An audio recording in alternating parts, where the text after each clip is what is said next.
Run that rehab didn't start with me. It started a long time ago. You know, when I had a mate from Springvale, or from the southeast area, he was the first of my friends to go to rehab. And that led on to another friend going to rehab. See, rehab was a myth when I was young. I only heard about it.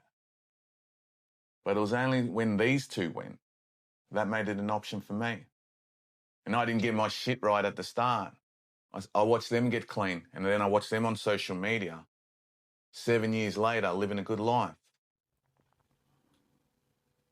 I never said this to them, but all this time, those 7 years, I would see their profiles, and it would give me hope.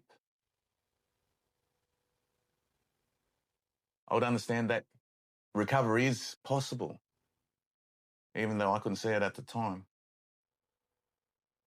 So when I pulled the trigger and I made my decision to go into the rehab, I went to the same rehab that they went to. And when I was sitting in there in them group rooms, I used to look up at the ceiling going, fuck, the fuck are these cunts talking about? But I knew deep in the back of my mind that my friends sat with it, that they've been in these rooms.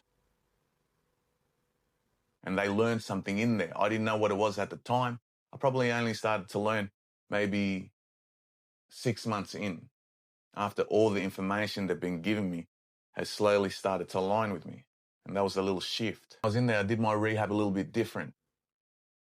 Instead of looking at my lived experience as failure, I turned them lessons into leverage. I understood with that within myself, from all them years, you know, standing on the corners selling heroin, whether it be Dandenong, Springvale or Richmond. I knew within myself I had this resilience. I knew that even when my legs give out, I'll keep going. I mean, I had to in addiction, and everyone goes down that path.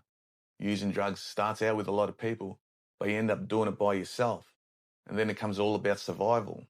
And if you be in survival mode for that long, you're not used to asking for help because you knew you can't rely on anyone. I understood that by getting on, you're actually setting goals. And to achieve that goal, you've got to break down that goal into smaller goals to make it more realistic.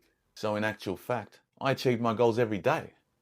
And nothing stood in my way back then. So why would they stand in my way now? Like, imagine waking up with no money and no dope, but you have that undying belief that you will get on by the end of the day. Why? Because we believe with repeated actions creates momentum. And it's that momentum that gets us our drugs at the end of the day. And now that I changed my life, I use the same grind, the same tenacity, the same grind, different hustle, right? What lived experience taught you the lessons that you still use today? Run that rehab.